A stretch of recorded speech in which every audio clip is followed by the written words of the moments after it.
तो मध्य प्रदेश के अध्ययन के अंतर्गत हमने देखा मध्य प्रदेश की भौतिक संरचना को पिछली कक्षाओं में। अब हम फिर से एक बार और देखते हैं, इससे आने वाले सारे क्वेश्चंस आपको बनेंगे। तो ध्यान दें कि मध्य प्रदेश जो है, मध्य प्रदेश के भौतिक विभागों की बात करें, भौतिक संरचना, तो मध्य प्रदेश की भौतिक संरचना को हम 3 भागों में बांटते हैं। कितने भागों में? 3 भागों में हम बांटते हैं। पहला अगर हम देखते हैं तो भौतिक संरचना में पहला भाग हम मध्य प्रदेश का मध्य उच्च प्रदेश देखते हैं। मध्य उच्च प्रदेश। अगला भाग जो है सतपुड़ा मैकाल, और फिर बघेलखंड, पूर्वी पठार। तो मध्य प्रदेश की भौतिक संरचना के आधार पर हमें इसे 3 भागों में बांटा गया। अब हम मध्य प्रदेश के उच्च प्रदेश को अलग भाग में बांटते हैं। मध्य प्रदेश का उच्च प्रदेश 3 अलग, अब इसके देखो ये 3 भाग हो गए।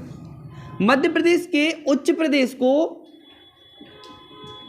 मालवा का पठार, मध्य भारत का पठार,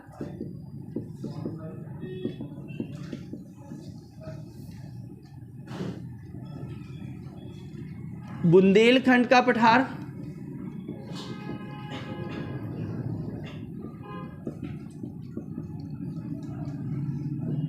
रीवा पन्ना का पठार,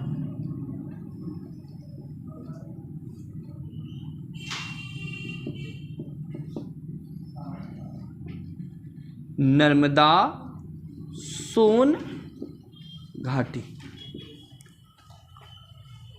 तो मध्य प्रदेश को फिर अगेन मध्य उच्च प्रदेश को हमने 3 भागों में बांटा। यहां से एग्जाम में प्रश्न पूछा जाता है। मध्य प्रदेश की सबसे बड़ी भौतिक संरचना मध्य उच्च प्रदेश है, जो मध्य प्रदेश के कुल क्षेत्रफल का 2/3 क्षेत्र को घेरती है।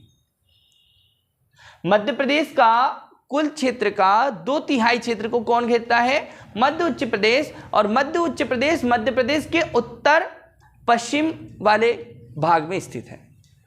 इसको आप ध्यान से समझें। जो मध्य प्रदेश का मध्य उच्च प्रदेश है, इसको मैप के माध्यम से मैं आपको समझा दूं।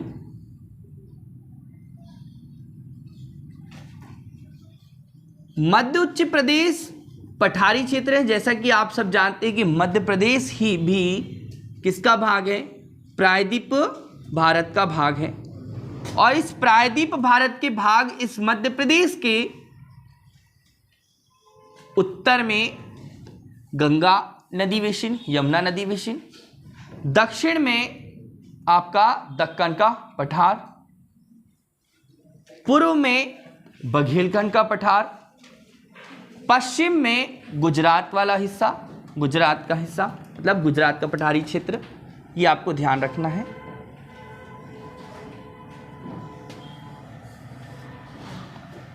तो इस मध्य प्रदेश के को अगर हम देखते हैं तो 5 भागों में बांटे इसके आधार पर, मालवा, मध्य भारत, बुंदेलखंड, रीवा पन्ना और नर्मदा सोन।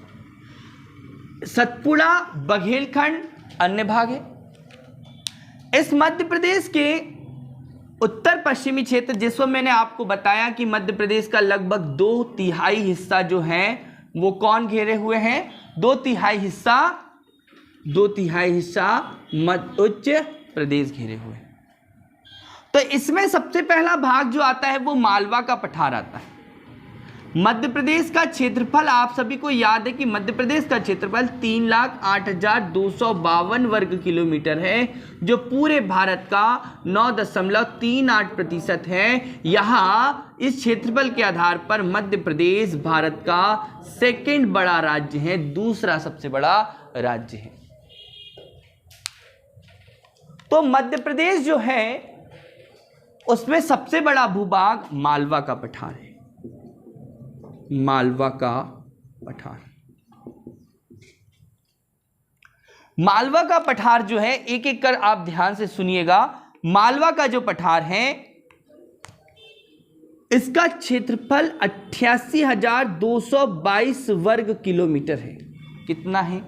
88,222 वर्ग किलोमीटर है, जो पूरे मध्य प्रदेश का लगभग 28% भाग को घेरे हुए। कितना? 28% भाग को घेरे हुए। मालवा का पठार मध्य प्रदेश का सबसे बड़ा भूभाग है। यह मध्य प्रदेश के पश्चिम में स्थित है, और मध्य प्रदेश के पश्चिम, ये मध्य प्रदेश है, इस मध्य प्रदेश का यह हिस्सा उत्तर, दक्षिण, पूरब और पश्चिम। तो मध्य प्रदेश के पश्चिम में यह स्थित है, और इस मध्य प्रदेश के ये मालवा का पठार मध्य प्रदेश के लगभग 18 जिलों, लगभग कितने? 18 जिले इस मालवा के पठार, लगभग 17 से 18 जिले इस मालवा के पठार में आते हैं। इन जिलों के नाम में अगर हम देखें तो रतलाम, झाबुआ, अलीराजपुर, धार, इंदौर, उज्जैन, आगर मालवा, शाजापुर, देवास, सीहोर, राजगढ़, गुना, विदिशा, रायसेन, भोपाल, ये इन जिलों की अगर हम बात करें तो ये सभी के सभी मालवा के पठार में आते हैं। मालवा के पठार का निर्माण अगर हम बात करें तो मालवा के पठार का निर्माण दक्कन ट्रैप की चट्टानों से इसका निर्माण हुआ। तो इसका निर्माण दक्कन ट्रैप की चट्टानों से हुआ है। मालवा के पठार को रोटी की डलिया के नाम से भी जाना जाता है, गेहूं की डलिया के नाम से, यानी कि यहां पर सर्वाधिक गेहूं का उत्पादन भी होता है। तो मालवा के पठार को रोटी की डलिया के नाम से जाना जाता है। ठीक है, सर्वाधिक सोयाबीन का उत्पादन भी यहीं पर होता है। तो मालवा के पठार में सर्वाधिक सोयाबीन का उत्पादन दक्कन ट्रैप की चट्टानों से बना है। तो दक्कन ट्रैप ज्वालामुखी लावा, दरारी लावा से एक चट्टान का निर्माण हुआ, आग्नेय चट्टान। आग्नेय चट्टान, देखिए आगे इसकी प्रोसेस देखते हैं कि ज्वालामुखी दरारी लावा के द्वारा इस मालवा के पठार का निर्माण हुआ, और इस पठार से हमें यहां पर आग्नेय चट्टान मिली, आग्नेय चट्टान। और आपको मैं बता दूं कि आग्नेय चट्टान मूल रूप से दो भाग में अगर हम बांटे तो आग्नेय चट्टान में भी दो भाग जो धरातल के ऊपर आकर जम जाती हैं, वे बेसाल्ट चट्टान के रूप में होती हैं, और जो धरातल के नीचे यानी कि गर्भ में है तो यहां पर ग्रेनाइट कहेंगे या ग्रेनाइट कहेंगे। ग्रेनाइट पत्थर के रूप में जाना जाएगा। जो बेसाल्ट चट्टान है ये ताप, दाप और अपरदन निक्षेपण के फलस्वरूप, परिणाम स्वरूप ये बेसाल्ट चट्टान काली मिट्टी के रूप में परिवर्तित हो जाती है। तो आपको मैं बताऊं कि मालवा के पठार में सर्वाधिक काली मिट्टी भी पाई जाती है। क्या पाई जाती है? काली मिट्टी सर्वाधिक मालवा के पठार में पाई जाती है। काली मिट्टी तीन प्रकार की होती है: काली मिट्टी, साधारण काली मिट्टी, छिछली काली मिट्टी और गहरी काली मिट्टी। तो मालवा के पठार में सर्वाधिक काली मिट्टी पाई जाती है। मालवा के पठार की सबसे ऊंची चोटी की बात करें तो मालवा के पठार की सबसे ऊंची चोटी सिगार की चोटी है, जो 881 मीटर ऊंची है। मालवा के पठार में सिगार की चोटी 881 मीटर ऊंची। आपकी जाना पाव की जो पहाड़ी है वो 854 मीटर ऊंची, और धजारी की पहाड़ी जो 810 मीटर ऊंची है।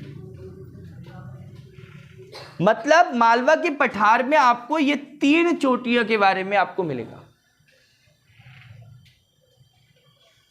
जाना पाव की पहाड़ी के पास सबसे ऊंचा पॉइंट वांचू पॉइंट है, यहां से चंबल नदी का उद्गम होता है।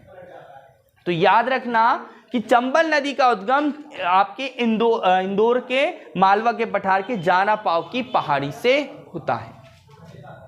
क्वेश्चन पूछा जाएगा। ये मालवा के पठार से अनेक नदियों का उद्गम हुआ है, जिसमें चंबल, छिपरा, काली सिंध, बेतवा, आपके रायसेन से बेतवा, पार्वती, ऐसी अनेक नदियों का उद्गम हुआ है।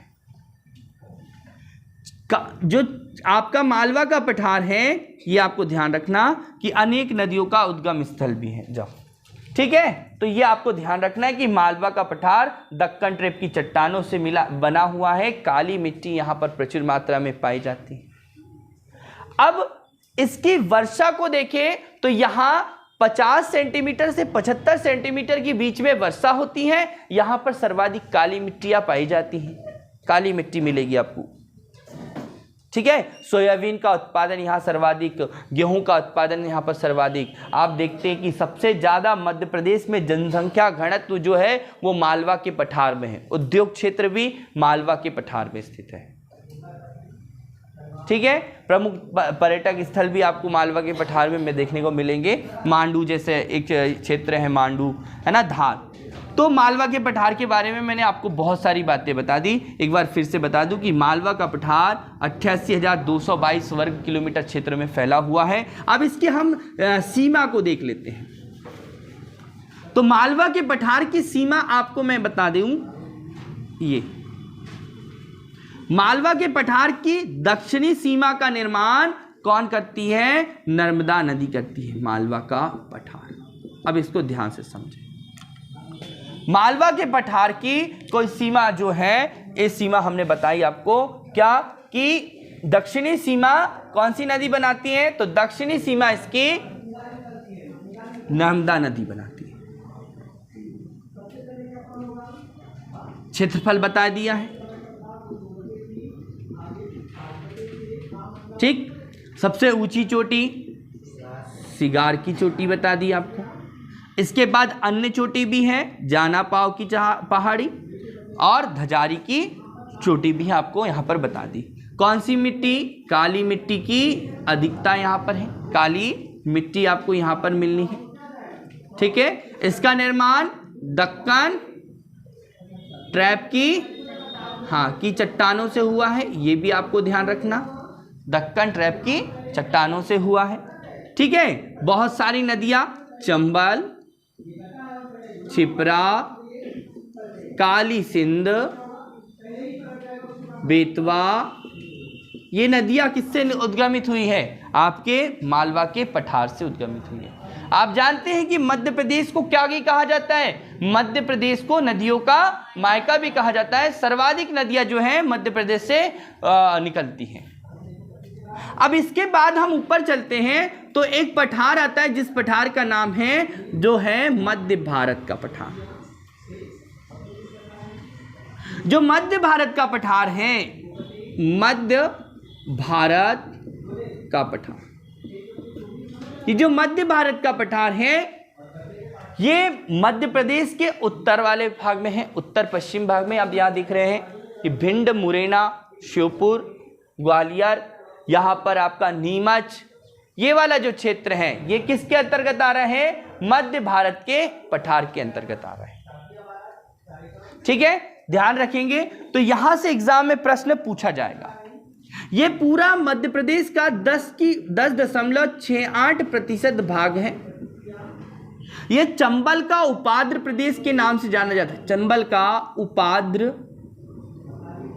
प्रदेश या क्षेत्र, क्योंकि यहां पर एक नदी बहती जिसका नाम क्या है? चंबल नदी। और चंबल नदी द्वारा ये क्या लाई जाती है? यहाँ पर एक मिट्टियाँ लाई जाती हैं, जो नदियों के द्वारा लाई गई मिट्टी। वो कौन सी मिट्टी? जलोढ़ मिट्टी। तो यहाँ पर एक मिट्टी की अधिकता होगी कौन से पठार में? मध्य भारत के पठार में कौन सी मिट्टी पाई जाएगी? तो जलोढ़ मिट्टी पाई जाती है। क्योंकि चंबल नदी जो है वो भिंड, मुरैना, श्योपुर में मृदा अपर्दन का कार्य करती है। और चंबल नदी क्या करती है? अपने साथ मिट्टी को लेकर चलती है। तो कौन सी मिट्टी लेके आती है? वो जलोढ़ मिट्टी। इस क्षेत्र में गेहूं का उत्पादन होता है, सरसों का उत्पादन होता है। बहुत ही गर्म क्षेत्र है क्योंकि यहाँ 50 सेंटीमीटर से भी कम वर्षा का क्षेत्र है। 50 सेंटीमीटर वर्षा यहाँ पर कम होती है। वर्षा कम होती है तो वृक्ष कम मिलते हैं, तापमान अधिक होता है, ध्यान रखेंगे आप लोग। तो वर्षा यहाँ पर कम होती है 50 सेंटीमीटर, तो वन झाड़ियाँ वाला क्षेत्र यहाँ पर मिलेगा, सूखा क्षेत्र मिलेगा। लेकिन चंबल नदी के कारण यहाँ के क्षेत्र में जल उपलब्ध होता है, चंबल एवं उसकी सहायक नदियों के द्वारा, तो यहाँ पर गेहूं और सरसों आदि की खेती की जाती है। ठीक है, ध्यान रखेंगे। तो यहाँ पर चंबल ये मध्य भारत का पठार है। लगभग 32,868 वर्ग किलोमीटर क्षेत्र में 69 या कुछ इसी तरह से, तो ये आपको ध्यान रखना है, ये इसका क्षेत्रफल है। आगे बढ़ते हैं। इसके बाद जो क्षेत्र आता है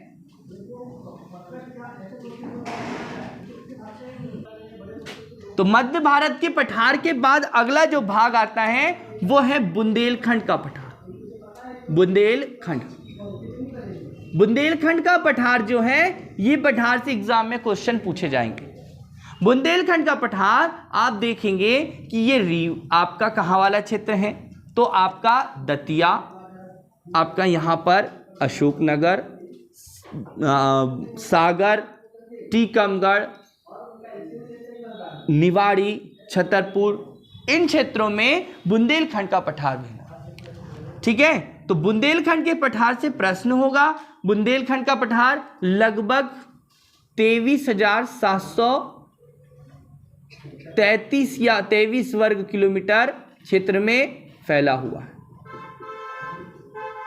जो पूरे मध्य प्रदेश का 7.7% भाग हुआ। 33 में वर्ग किलोमीटर में फैला हुआ है। तो आपको यहां पर ध्यान रखना कि 23,733 वर्ग किलोमीटर में फैला 7.7% भाग को घेरे हुए बुंदेलखंड का पठार लाल और काली मिट्टी यहां पर मिलेगी, लाल और काली मिट्टी यहां पर मिलेगी। ठीक है, मध्य प्रदेश का ये बुंदेलखंड के पठार में बहुत सारी नदियां बहती हैं, जिसमें हम बेतवा नदी को कहते हैं और ये बुंदेलखंड की गंगा के नाम से जानी जाती है। बेतवा नदी बुंदेलखंड की गंगा के नाम से जानी जाती है, ये आपको ध्यान रखना है। बुंदेलखंड के पठार की सबसे ऊंची चोटी अगर आपसे पूछें तो आप लोग कह सकते हैं सिद्ध बाबा की चोटी। सिद्ध बाबा की चोटी, बुंदेलखंड के पठार की सबसे ऊंची चोटी कितनी है? सिद्ध बाबा की चोटी है। और इसकी ऊंचाई आपको याद रखना है, तो इसकी ऊंचाई 1172 मीटर है। ठीक है, तो ये आपको थोड़ा सा ध्यान रखना है, ये आपके एग्जाम में पूछा जाएगा। बुंदेलखंड, ठीक, बुंदेलखंड के पठार में 50 से 75 के बीच में वर्षा होती है और सेंटीमीटर के बीच में वर्षा होती है। लाल काली मिट्टी पाई जाती है। यहाँ पर गेहूं का उत्पादन होता है, ये आपको ध्यान रखना है। चंबल नदी तो आपके कहाँ बहती हैं? मध्य भारत के पठार में बहती है। और मालवा के पठार से निकलने वाली नदी कौन सी? बेतवा नदी। जो आप जानते हैं कि मालवा के पठार बेतवा कहाँ से निकलती है? तो बेतवा निकलती है रायसेन के कुमरा गांव से। कहाँ से? रायसेन के कुमरा गांव से कोई नदी निकलती है। कौन सी नदी? बेतवा नदी। और बेतवा नदी जो है वो मध्य प्रदेश की गंगा कहला रही है। मध्य प्रदेश की गंगा, साथ में बेतवा नदी आप जानते हैं बुंदेलखंड में रहती है, तो बुंदेलखंड की गंगा भी कहलाती है। ठीक है ना? तो ये मध्य प्रदेश में आती है। माता टीला परियोजना, अभी एग्जाम में प्रश्न पूछा गया था, माता टीला परियोजना कहाँ स्थित है?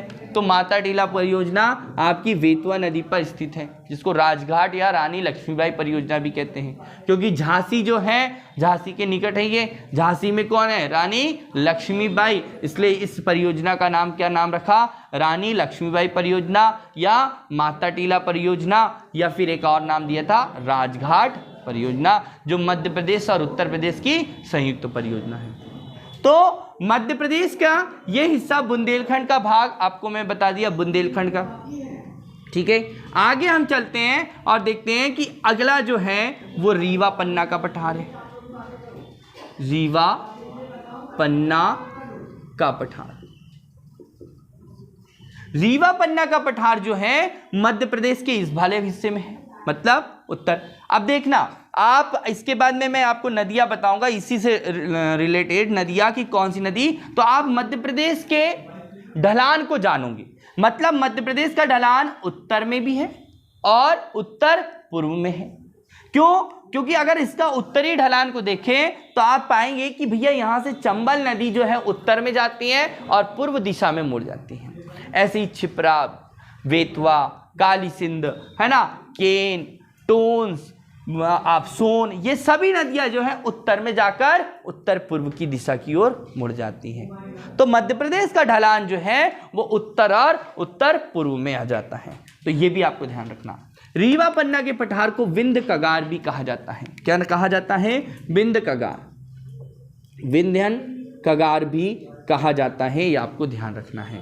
तो रीवा पन्ना का पठार, यहां से क्वेश्चंस पूछा जाएगा, आपको ध्यान रखना है। ठीक है, ओके। रीवा पन्ना का पठार लगभग 10.38% भाग को घेरे हुए हैं। लगभग 3.8 जो भाग को घेरे हुए हैं। इसका क्षेत्रफल, इस मतलब इसका जो वर्ग किलोमीटर है वो आपका लगभग 31,000 वर्ग किलोमीटर, लगभग बता रहा हूँ, एग्जैक्ट नहीं बता रहा हूँ। यहाँ पर इतना याद रखिएगा, 31,000 वर्ग किलोमीटर क्षेत्र में ये फैला हुआ है। कौन? लगभग, पूरा नहीं है, तो इसको ध्यान रखें कि 10.38% भाग को घेरे हुए हैं। और ये मध्य प्रदेश का, अब यहाँ पर आप देखेंगे कि मध्य प्रदेश का सबसे बड़ा भूभाग मालवा का पठार, फिर नर्मदा सोन घाटी, उसके बाद में आपका सतपुड़ा मैकाल का पठार, फिर आपका मध्य भारत का पठार, आपका विंध्यन कगार, रीवा पन्ना का पठार, बुंदेलखंड का पठार और बघेलखंड का भाग तो यहाँ पर स्थित है। और रीवा पन्ना के पठार में आपको लाल बलुआ पत्थर मिलेंगे। विंध्य पर्वत आपको यहाँ पर है, विंध्यांचल है ये, यानी कि यहाँ पर कैमूर श्रेणी आती है। विंध्य पर्वतमाला की एक श्रेणी आती है कैमूर पर्वत। विंध्य को भी हम अलग देखें तो मालवा का पठार का के मध्य में जो है ये विंध्य पर्वत श्रेणी कहलाती है, और यहां पर कैमूर पर्वत श्रेणी कहलाती है। ठीक है, तो विंध्य ये कैमूर श्रेणी है। तो कैमूर श्रेणी केन नदी का उद्गम यहां से हो रहा है, टोंस नदी का उद्गम यहां पर हो रहा है। टोंस सतना से निकलती है टोंस नदी, और जो तमसा के नाम से जानी जाती है तमसा कुंड से, और आगे जाके गंगा में मिल जाती है। प्रश्न भी पूछा जाता है कि मध्य प्रदेश की वे नदियों के नाम बताइए जो जाकर सीधी गंगा में मिलती हैं। तो 2 नदी है, टोंस नदी और एक सोन नदी, जो मध्य प्रदेश से गंगा में जाकर डायरेक्ट मिलती है। किसमें? गंगा में। ये आपको ध्यान रखना है, आपके एग्जाम में प्रश्न पूछा जाएगा कि मध्य प्रदेश की वो 2 नदी कौन सी है, तो टोंस है और सोन है। बाकी सभी नदी दूसरी नदियों में जाकर मिलती है। ठीक है, तो ये आपको ध्यान रखना है। तो विंध्य पर्वत श्रृंखला जो है लाल, यहाँ पर लाल पीली मिट्टी मिलेगी। कौन सी मिट्टी? लाल पीली मिट्टी। तो ये भी आपको ध्यान रखना कि लाल पीली मिट्टी वाला क्षेत्र विंध्य प्रदेश। ठीक है, विंध्यांचल पर्वतमाला, विंध्य कगार, यहीं पर आपके कौन सी श्रेणी है? कैमूर श्रेणी मिलती है। किसकी? कटनी वाला क्षेत्र, ये इस क्षेत्र में आता है जिसमें हमें चूना पत्थर की अधिकता पाई जाती है। किसकी? चूना पत्थर। अगला जो हम देखते हैं कि एक घाटी आती है नर्मदा सोन घाटी। कौन सी? नर्मदा सोन घाटी। तो ये जो घाटी है नर्मदा सोन घाटी, यहां से एग्जाम में प्रश्न पूछा जाता है।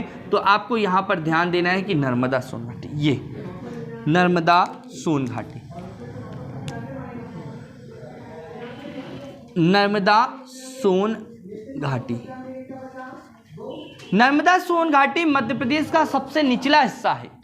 मध्य प्रदेश का कौन से नंबर का हिस्सा है? सबसे निचला हिस्सा, समुद्र तल से सबसे निचला हिस्सा जो है नर्मदा सोन घाटी है, जो लगभग 86,000 वर्ग किलोमीटर क्षेत्र में फैली हुई है।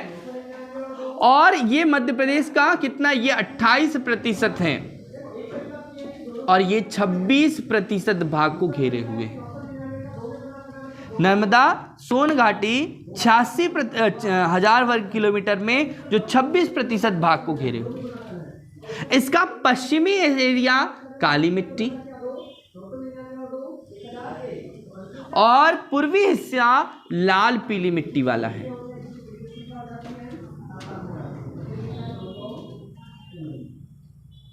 नर्मदा सोन घाटी लगभग 15 जिलों में फैली हुई है। जहां जहां नर्मदा नदी है वहां वहां का क्षेत्र जो है नर्मदा सोन घाटी क्षेत्र है, सबसे उपजाऊ क्षेत्र है। ठीक है, अब आप देखें कि नर्मदा सोन घाटी विंध्याचल पर्वत और सतपुड़ा पर्वत के मध्य में स्थित है। पूछा जाएगा आपसे क्या कि नर्मदा नदी कहाँ बहती है, तो आप यहां पर ध्यान दें कि ये मैकाल पर्वत है। इस मैकाल पर्वत से निकलती है कौन, नर्मदा नदी। मध्य प्रदेश में विंध्याचल पर्वत और सतपुड़ा पर्वत, विंध्याचल पर्वत और सतपुड़ा पर्वत के मध्य बहने वाली एक भ्रंश घाटी में बहने वाली नर्मदा नदी, तो ये सतपुड़ा पर्वत है और विंध्याचल पर्वत के मध्य में बहने वाली नदी नर्मदा नदी जो भ्रंश घाटी में बहती हैं। ये लगभग आपका जो मध्य प्रदेश का सबसे निचला हिस्सा है। ठीक है, काली मिट्टी यहाँ पर ज़्यादा पाई जाती हैं। यहाँ की फसलें आपको ध्यान रखना है कि इसके पूर्व वाले क्षेत्र में चावल का उत्पादन होता है, पश्चिम वाले क्षेत्र में गेहूं का उत्पादन सर्वाधिक होता है, चंबल नदी नर्मदा सोन घाटी क्षेत्र में, और ये अलग है। ठीक है, तो आपको ये ध्यान रखना, ओके है ना। इसका दक्षिणी भाग यहाँ पर आपको देखने को मिलता है कि इस क्षेत्र में नर्मदा नदी के दक्षिण में आपको सतपुड़ा पर्वत श्रेणी है जो 34,000 वर्ग किलोमीटर क्षेत्र में लगभग 11% भाग में फैली है। सतपुड़ा मैकाल श्रेणी जो पूर्व से यहाँ से पूर्व से पश्चिम तक लगभग 1120 किलोमीटर भाग में फैली हुई है, 1120 किलोमीटर लंबी। ठीक है, सतपुड़ा पर्वत श्रृंखला, सतपुड़ा पर्वत 7 पहाड़ियों का भाग है। सतपुड़ा पर्वत 7 पहाड़ियों का भाग है जिसमें राजपीपला, बड़वानी, अखरानी, असीरगढ़, ग्वालीगढ़ और महादेव और आपकी मैकाल पर्वत श्रृंखला को हमने शामिल किया है। सतपुड़ा पर्वत के पचमढ़ी यानी कि महादेव की श्रेणी में, सतपुड़ा पर्वत के महादेव श्रेणी में मध्य प्रदेश की सबसे ऊंची चोटी धूपगढ़ की चोटी स्थित है। कौन सी? धूपगढ़ की चोटी स्थित है जिसकी ऊंचाई 1350 मीटर है। कहीं किताबों में आपको 1352 मीटर भी मिलेगा। ठीक है, तो मध्य प्रदेश की सबसे ऊंची चोटी धूपगढ़ की चोटी है जो सतपुड़ा पर्वत की महादेव श्रेणी के में स्थित है, जो पचमढ़ी में आती है। कहाँ पर आती है? पचमढ़ी नर्मदापुरम में आता है, होशंगाबाद में आता है। मैकाल पर्वत की बात करें तो मैकाल पर्वत जो है, ये मैकाल पर्वत वास्तव में विंध्याचल पर्वत का भाग है जो दक्षिण में अर्धचंद्राकार आकृति में फैला हुआ है। इस मैकाल पर्वत की सबसे ऊंची चोटी अमरकंटक की चोटी है जो 1050 मीटर ऊंची है। इसी मैकाल पर्वत के पश्चिम से एक नदी निकलती है जिसको हम नर्मदा नदी, उत्तर से एक नदी निकलती है जिसको हम सोन नदी कहते हैं, और पूर्व से एक नदी निकलती है जिसको हम कहते हैं जोहिला नदी। जोहिला नदी सोन नदी में मिल जाती है, जबकि नर्मदा नदी पूर्व दिशा से पश्चिम दिशा में बहते हुए खंबात की खाड़ी में जाकर गिर जाती है। ठीक है, तो आपको ये ध्यान रखना है कि नर्मदा नदी जो है वो किसमें? विंध्याचल पर्वतमाला और सतपुड़ा पर्वतमाला के बीच आपकी भ्रंश घाटी में बहती है। जो मध्य प्रदेश की जीवन रेखा लगभग मध्य प्रदेश में 1077 किलोमीटर और टोटल भारत में मध्य प्रदेश, महाराष्ट्र और गुजरात में बहते हुए लगभग 1312 किलोमीटर में नर्मदा नदी बहती है। अब अगला और शेष वाला जो हिस्सा है उसकी बात करें तो एक भाग आता है आपका बघेलखंड का पठार। कौन सा पठार? बघेलखंड का पठार। बघेलखंड का जो पठार है ये मध्य प्रदेश का 7% भाग को घेरे हुए लगभग 23,000 वर्ग किलोमीटर क्षेत्र में फैला हुआ है। कितने हजार वर्ग किलोमीटर क्षेत्र में? 23,000 वर्ग किलोमीटर क्षेत्र में फैला हुआ है, जो मध्य प्रदेश का सबसे छोटा भाग है। इस क्षेत्र में गोंडवाना क्रम की चट्टानें आपको मिलेगी। गोंडवाना क्रम की चट्टानें बघेलखंड में, आपके सतपुड़ा मैकाल पर्वत के पूर्वी हिस्से में जो भी है भाग, यहाँ पर गोंडवाना क्रम की चट्टानें मिलेगी, क्योंकि यहाँ पर क्या मिलेगा? आपको कोयला की प्रचुर मात्रा मिलेगी। कोयला यहाँ पर बहुत मिलेगा। रीवा पन्ना के पठार वाले क्षेत्र में आपको यहाँ पर क्या मिलेगा? कौन सी चीज मिलेगी? तो रीवा पन्ना के पठार में आपको हीरा की मात्रा यानी कि विंध्य कल्प की चट्टानें मिलेगी, जो आपके एग्जाम में यहाँ से पूछी जाएगी। ठीक है, तो आपको यहाँ पर ध्यान रखना है, यहाँ से आपके एग्जाम में प्रश्न पूछा जाएगा। मैंने यहाँ पर 3 चीजें बता दी आपको। यहाँ पर मध्य उच्च प्रदेश, सतपुड़ा मैकाल, बघेलखंड का भाग, ठीक है, और फिर उसको एक एक करके बता दिया। ठीक है बेटा, कंप्लीट।